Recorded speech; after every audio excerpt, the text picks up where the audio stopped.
Setelah lebih dari 24 jam dihiasi rumor, kini nyaris bisa dipastikan, Inter benar-benar menginginkan Ademola Lookman. Trio impian Lautaro Thuram Lookman bukan lagi sekadar spekulasi, melainkan target nyata yang ingin diwujudkan oleh BP Marotta. Langkah pertama pun sudah diambil. Inter resmi mengajukan tawaran kepada Atalanta sebesar 40 juta euro. Namun, tawaran tersebut ditolak. Atalanta tetap bersikukuh pada harga 50 juta euro dan tidak tertarik pada skema pembayaran yang diajukan. Negosiasi pun secara resmi dimulai, sebagaimana dilaporkan Sky Sport dan dikonfirmasi Gazzetta dello Sport, yang menyoroti adanya kontak langsung antara kedua klub melalui para direktur olahraga, Piero Ausilio dari Inter dan Tony D'Amico dari Atalanta, serta melalui kedua presiden. Di sisi lain, Lookman tetap berlatih di Zingonia hari ini, tanpa menciptakan gesekan dengan pihak Atalanta. Namun, keinginannya sudah jelas. Ia telah mencapai kesepakatan awal dengan Inter berupa kontrak 5 tahun dengan gaji 4 juta euro per musim, memanfaatkan manfaat dekret pertumbuhan. Lookman sudah memberikan lampu hijau untuk bergabung dengan proyek yang dibangun Christian Chivu. Kini, semua bergantung pada kesepakatan antar klub. Inter tidak berniat menaikkan tawaran mereka, sementara Atalanta tetap tegas pada bandrol 50 juta euro dan juga tengah menjajaki kemungkinan transfer dengan Atletico Madrid, klub besar Eropa lain yang juga meminati sang pemain.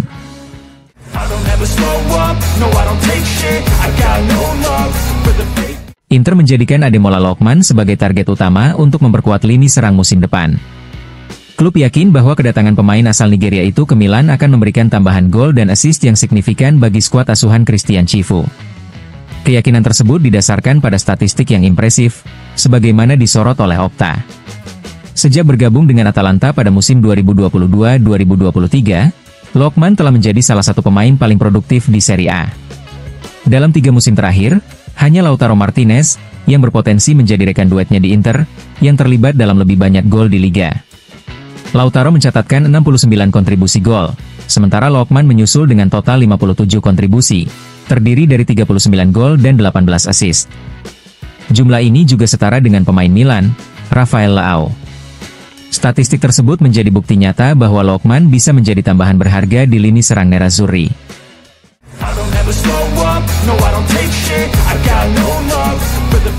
Inter telah memberitahukan kepada Atalanta mengenai tawaran awal mereka sebesar 40 juta euro untuk merekrut Ademola Lookman. Namun, Atalanta tetap bersikeras pada harga yang minimal mencapai 50 juta euro. Inilah gambaran situasi yang disampaikan oleh Fabrizio Romano terkait negosiasi antara Inter dan Atalanta untuk penyerang asal Nigeria tersebut. Lookman sendiri ingin meninggalkan klub dan berharap Atalanta dapat mempermudah kepergiannya. Namun, klub asal Bergamo itu tetap teguh pada pendiriannya untuk tidak memberikan lampu hijau kepada klub Italia dengan harga tersebut. Dari pihak Lookman, ia merasa bahwa Atalanta seharusnya membantunya untuk pergi. Selama masa-masa sulit ia selalu bersikap profesional dan kini berharap klub membalasnya dengan membantu proses kepindahannya.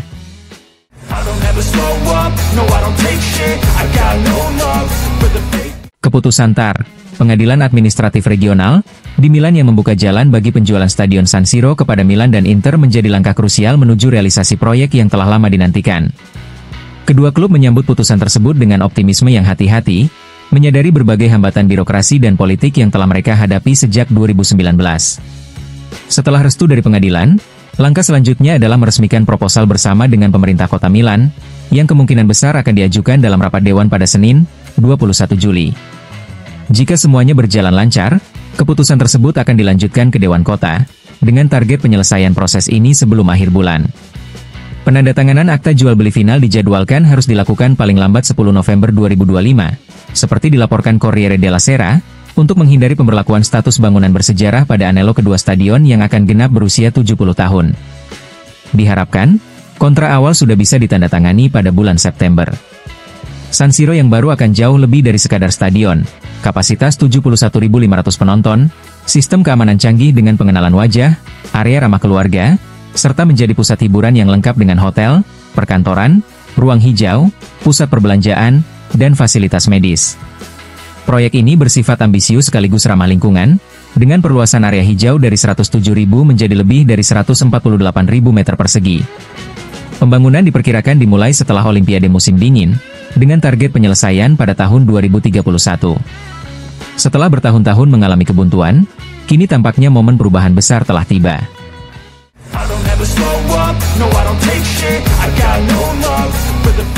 Inter dan klub Brugge dikabarkan hampir mencapai kesepakatan terkait transfer Alexander Stankovic.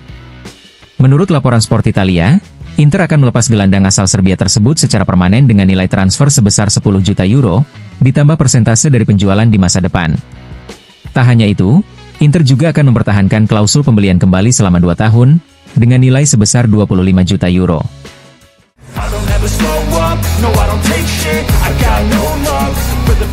Petualangan baru Valentin Carboni bersama Genoa resmi dimulai. Seperti dilaporkan Sky Sport, pemain asal Argentina itu tiba di Moena sekitar 1 jam yang lalu, tempat Genoa menjalani pemusatan latihan pramusim di bawah arahan pelatih Patrick Vieira. Tanpa singgah terlebih dahulu ke Genova untuk tes medis, yang sebelumnya sudah dilakukan beberapa minggu lalu bersama Inter, Carboni langsung bergabung dengan skuad. Ia juga memilih untuk tidak mengambil masa libur yang seharusnya ia dapatkan usai tampil di Piala Dunia antar klub. Pemain kelahiran 2005 ini tak ingin membuang waktu. Ia langsung bergabung dengan tim dan mulai menjalani latihan di pusat kebugaran.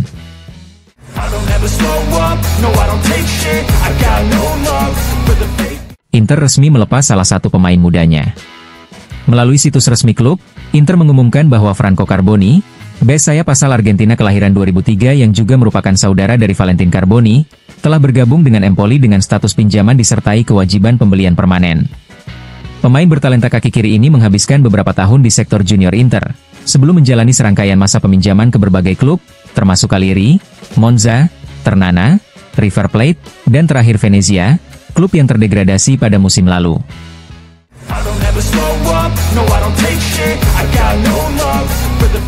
Dalam wawancaranya bersama TMW, Antonio Pagani menanggapi pertanyaan soal kesiapan Ademola Lookman mengenakan seragam Inter yang penuh tekanan.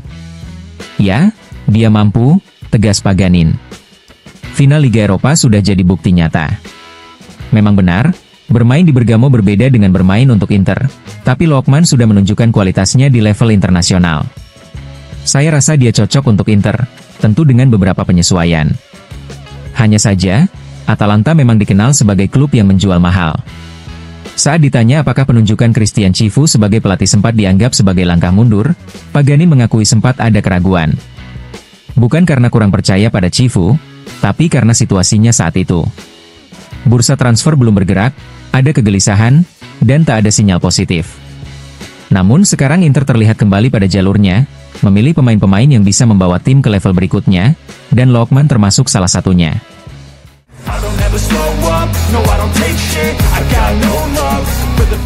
Antonio Flores mengenang momen tegang yang nyaris berujung perkelahian dengan Francesco Acerbi saat keduanya masih membela Sassuolo di bawah asuhan Eusebio Di Francesco. Dalam podcast Doppio Passo, mantan striker itu menceritakan kejadian yang terjadi usai pertandingan melawan Udinese. Francesco itu orang yang luar biasa, panutan hidup. Tapi waktu itu dia suka melontarkan umpatan dan menghina siapa saja setiap menit, ujar Flores. Saya sedang dalam masa sulit secara pribadi, emosi saya labil. Dalam pertandingan itu saya dicadangkan, dan saat Acerbi mengambil bola untuk menendang tendangan bebas, saya bilang, kamu itu bek, bukan penendang. Dia langsung marah dan menghina saya, lalu saya balas, kita selesaikan di ruang ganti. Ketegangan memuncak di ruang ganti. Pandangan saya gelap, saya benar-benar ingin memukulnya. Saya sudah pegang sepatu di tangan, nyaris saya lempar ke dia. Saya bilang, mulai Selasa, jangan berani muncul di hadapan saya lagi.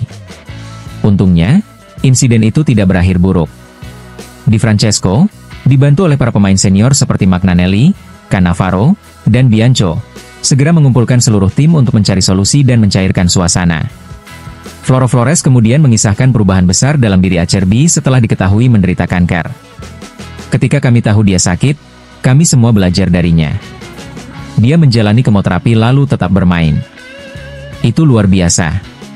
Setelah itu, dia berubah jadi pribadi yang berbeda, panutan sejati bagi kami semua.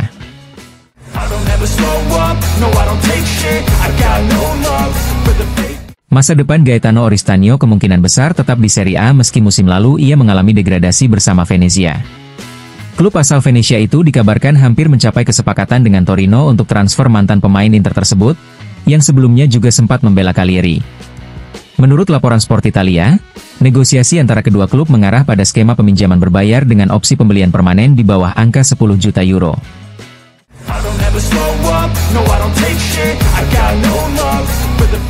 Dalam wawancaranya bersama Sport TV, Joao Palhinha, gelandang Bayern Munchen yang belakangan dikaitkan dengan Inter, menanggapi pertanyaan seputar masa depannya dengan hati-hati. Saya masih memiliki kontrak dengan Bayern selama 3 tahun ke depan, jadi saya akan kembali pada tanggal 29 saat pramusim dimulai, ujarnya. Ia menambahkan bahwa saat ini ia tengah menikmati masa liburan bersama keluarga dan teman-teman, yang menurutnya adalah hal terpenting untuk saat ini. Ketika ditanya apakah ia akan meninggalkan Bayern, Palhinha menjawab dengan diplomatis, pertanyaan itu memang sering muncul. Tapi saya masih terikat kontrak 3 tahun, jadi saya belum tahu apa yang akan terjadi. Bayern adalah klub besar, seperti yang selalu saya katakan. Musim kemarin memang tidak mudah, tapi saya sangat termotivasi untuk kembali menunjukkan kemampuan saya di klub yang sangat spesial ini.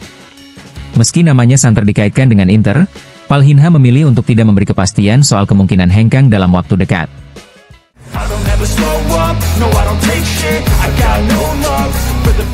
Aurelio De Laurentiis kembali menghadirkan kejutan di bursa transfer untuk Antonio Conte. Beberapa menit yang lalu, Napoli secara resmi mengumumkan bahwa mereka telah merekrut Noah Nulang dari PSV Eindhoven secara permanen. Dalam pernyataan resminya, Napoli menyebutkan bahwa Napoli mengonfirmasi telah mengakuisisi secara penuh hak olahraga atas pemain Noah Nulang dari PSV Eindhoven. Kesepakatan ini ditebus dengan harga 25 juta euro sebagai biaya tetap, ditambah 2 juta euro dalam bentuk bonus.